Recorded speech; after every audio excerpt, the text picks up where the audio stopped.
Good evening to everyone. तो स्वागत करता हूँ आप सबका यूनिवर्सिटी अपडेट्स में। तो मैं आ गया हूँ आज की नई वीडियो के साथ।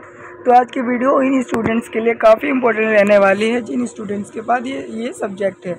Delhi house is the ages from colonial to contemporary times, यानी जो इनके पास भी ये हिस्ट्री का सब्जेक्ट है। तो उसके मैं most important question one shot बताने वाला हूँ कि जो कि एग्ज़ाम में 100% आएगा। तो आप अगर उनकी प्रिपरेशन अच्छे से कर लो तो आपको एग्ज़ाम में टॉप स्कोरिंग करने से कोई नहीं रोक सकता। तो वीडियो अच्छी लगे तो वीडियो को लाइक ज़रूर करना और हमारे चैनल को सब्सक्राइब कर लेना। तो चलिए वीडियो स्टार्ट करते हैं।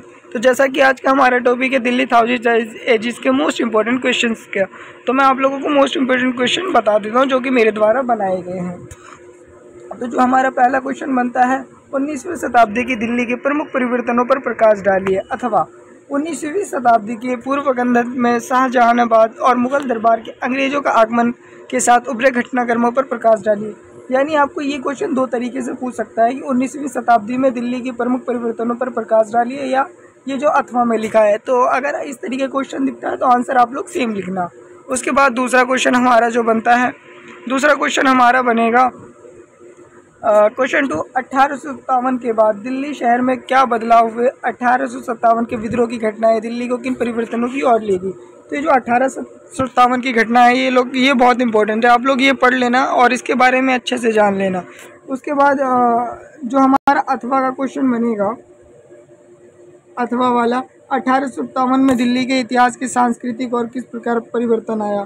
फिर इसमें भी एक अथवा बनेगा, 1857 में अंग्रेजों द्वारा दिल्ली पर किए गए कब्जा करने के बाद जीवन और उसके परिदृश्य में आए पर प्रकाश डालिए।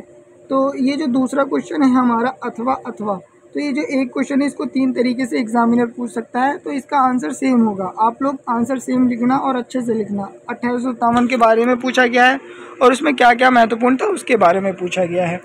चलिए हम नेक्स्ट उस पर चलते हैं। हमारा जो तीसरा क्वेश्चन है ये बहुत इंपॉर्टेंट है, आप लोग इसको थोड़ा ध्यान से देखना। नई दिल्ली की योजना और वास्तुकला किस प्रकार ब्रिटिश साम्राज्य की शाही विचारधारा को दर्शाती है। इसके निर्माण में भूमि अधिग्रहण में जुड़े क्या मुद्दे हैं और किस प्रकार नियोजन के नस्लीय आधार पर स्थानों का विभाजन किया है। यानी इसमें नई दिल्ली की योजना और वास्तुकला के बारे में बताया कि ब्रिटिश सरकार ने किस तरह से अपनी विचारधारा डाली। तो ये तीसरा क्वेश्चन हो गया। इसके अंदर जो अथवा आएगा, इसको अगर अथवा वाला क्वेश्चन किस तरीके से पूछ सकता है, नई दिल्ली किस तरह से भारत में ब्रिटिश साम्राज्य के शाही दर्शन सोच को प्रतिनिधित्व करती है।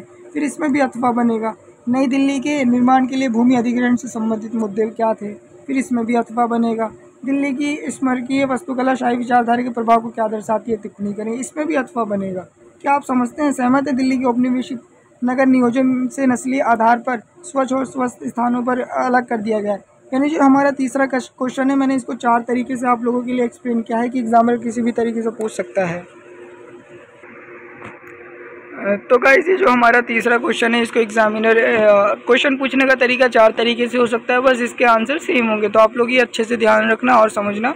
उसके बाद हमारा जो नेक्स्ट क्वेश्चन आता है वो होगा पांचवा क्वेश्चन और छठा।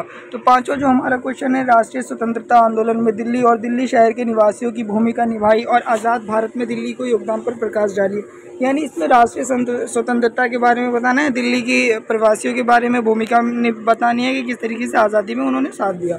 छठा क्वेश्चन आता है, वेलकम या महरौली में विशेष संदर्भ में उन प्रक्रियाओं को समझाया जिससे कुछ शहरी जगह हो या दिल्ली बाहरी दिल्ली का विकास हुआ।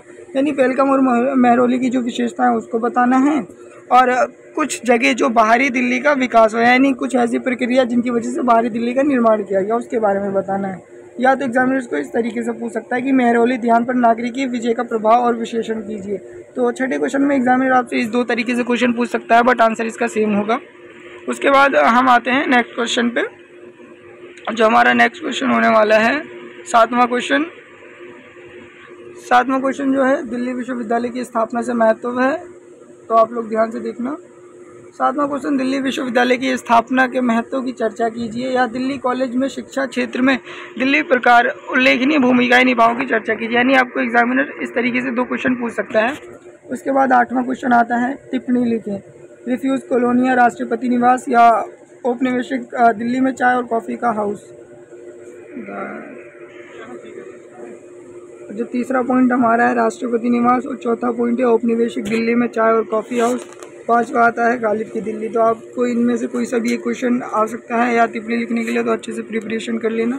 उसके बाद 9वां क्वेश्चन आता है आज़ादी के बाद कि दिल्ली में घटित प्रमुख घटनाओं पर प्रकाश डालिए, यानी आज़ादी के बाद दिल्ली में क्या क्या घटनाएं हुई उसके बारे में बताना है। 10वां क्वेश्चन दिल्ली पर विभाजन के राजनीतिक और आर्थिक प्रभाव की चर्चा कीजिए। तो 9वां 10वां क्वेश्चन सेम है, अगर आपके पास आता है तो आंसर अच्छे से लिखना कि दिल्ली के बारे में बताना है। 11वां क्वेश्चन आता है दो साम्राज्यों के बीच दिल्ली के इतिहास पर चर्चा कीजिए। इसमें दिल्ली के इतिहास के बारे में बताना है, जो कुछ आता है आप इसमें लिख देना। फिर 12वां क्वेश्चन आता है वर्ष 1857 में दिल्ली की इतिहास और संस्कृति को किस प्रकार प्रभावित में परिवर्तन लाया गया, यानी 1857 की क्रांति के बारे में इसमें आपको एक्सप्लेन करना है। उसके बाद 13वां क्वेश्चन आता है मुगल शहर और शाहजहानाबाद नायक पुरानी संस्कृति पर संगम टिप्पणी करें, यानी जो हमारा मुगल शहर शाहजहानाबाद नायर पुरानी संस्कृति का संगम है उसके ऊपर बताना है। तो ये कुछ इंपॉर्टेंट क्वेश्चन थे, 13 क्वेश्चन थे ये, जो एग्जाम में 100% आ सकते हैं। आप लोगों को दिखा दूँ, आप स्क्रीनशॉट ले लो। पहला क्वेश्चन पहले से तीसरा, तीसरे से छठा, छठा से 13वां। तो अगर इनके अलावा आपको कोई डाउट्स रह जाते तो कमेंट सेक्शन खाली आप लोग वहाँ पे अपना डाउट्स क्लियर कर सकते हो। बाकी मिलते हैं न्यू वीडियो के साथ। वीडियो अच्छी लगी तो वीडियो लाइक ज़रूर करना और हमारे चैनल को सब्सक्राइब कर लेना। धन्यवाद।